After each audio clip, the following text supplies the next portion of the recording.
This is the T-Mobile G1, a device formerly known as the HTC Dream. It's the first Google Android-powered smartphone to hit the market. It was announced last month in September, and it will be available for consumers to pick up at stores on the 22nd of October. You can see it's a fairly simple design. Large display. It slides out of the way to reveal a QWERTY keyboard. If you pay attention, you can notice that the display actually moves in an arc rather than a normal sliding fashion. HTC said they did that in order to be able to keep the device, relatively compact while only supporting it on one side. Another unique feature about the device is the bend. Right here at the chin where the controls are, including the trackball controller, you can see there's a slight bend up. I'm not exactly sure what the purpose of that is, and it seems to get into the way of people with smaller hands that are trying to use the keyboard.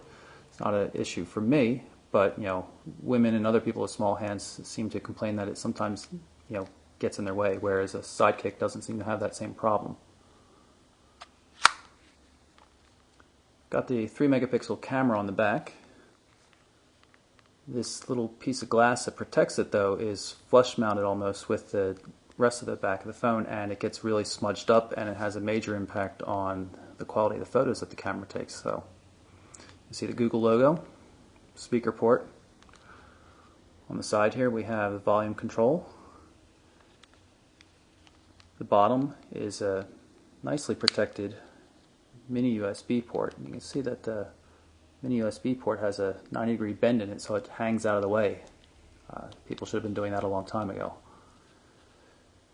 Camera shutter buttons right here. Hold that down for a second or two to activate the camera. There's a micro SD slot, and the slot is hidden right in here. It's a little hard to get to, but it's out of the way, well protected, yet still accessible without having to remove the back cover to get the battery off. To do that, since there's no obvious latch, once again you have to open up the display, and you grab this here, and the back cover actually peels off more or less. You can see the SIM card right there and a normal HTC battery.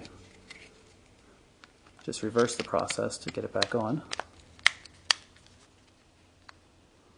And there we are. One of the things I want to show you is the keyboard itself.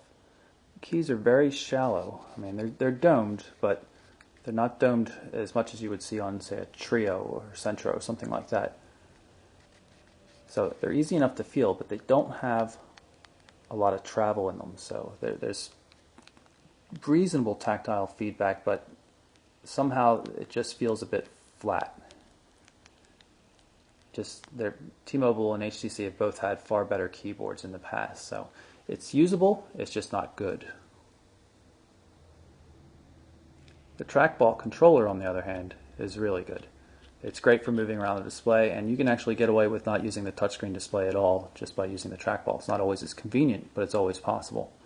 Then you have the green call send and then the red call end and power button, dedicated back button, dedicated home button, and then the menu button. The menu button brings up context-sensitive menus in whatever application you're working in.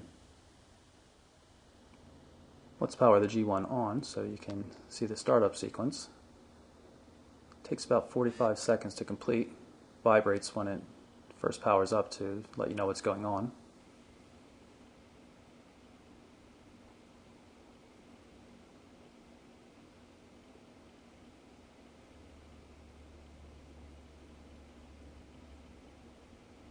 And there we have it. The device is up and running. See the screen's locked. Whenever the device is turned on, it's locked by default. You can either use the red button to turn it on and then hit the menu button, or you can just hit the menu button twice. So that's a quick look at the physical aspects of the T-Mobile G1, also known as the HTC Dream, the first Android-powered smartphone to hit the market.